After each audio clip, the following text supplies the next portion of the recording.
ungana zvepasi pano izvi hakuna angabvume chii ndokubatsira sei because yese pana patinoita yese.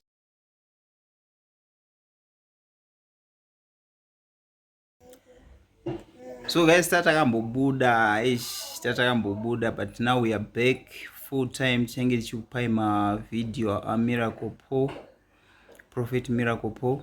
So kare makatenga data because every day ndichange ndichiupload ma videos. Change ndichiupload and ndichikupai kuti zviri kufamba sei.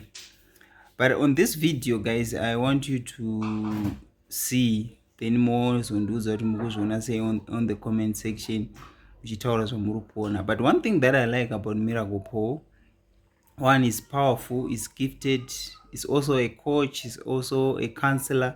Vanobetsera marriages evanhu vakawandisa. Vanoita zvinhu zvakawanda. I think that's the reason why vanhu vakawanda vachienda kuchannel, vachienda kuchurch kwavo. I think that's the reason why, because zvavanoita is extraordinary. Vanotone basa rakawandisa ravanoita vachibetsera vanhu vachiita zvakawanda wanda. So but on this video I don't know kuti munoiona sei nyaya back to Sunday, kuti is it necessary kuti maprophets kana mapastors vaite revenge or revenge ndeyamwari. I know kuti revenge ndeyamwari, but on this video I see kuti okay, murume uyu ari kutoda kuti mukadzi wake nechikomba vanamanirana. Ndozvaari kutoda kuti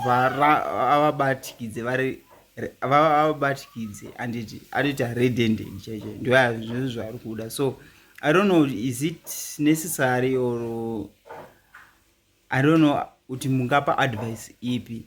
You can just write on the comment section what is the best way to deal with this issue. What's the best way? So thank you guys, thank you. I'm 52 years old. Yes, I want you to be a man. Ndinozviziva kuti situation dzimwe pamwe pane pamwe pokuti ukaona chokwadi unenge waona manya kuti chokwadi, but dzimwe dzenguwa ndosaka muchiona ungana zvepasi pano izvi hakuna angabvume chii mabatsirika here. Munhu waMwari, ndinoda kuti mundibatsire kuti munhu ndiri kumuziva zvaari kuita zvese zvino manje ngaambonzwawo pain yandiri kunzwa. Ndokubatsira sei because yese pana patinoita yese.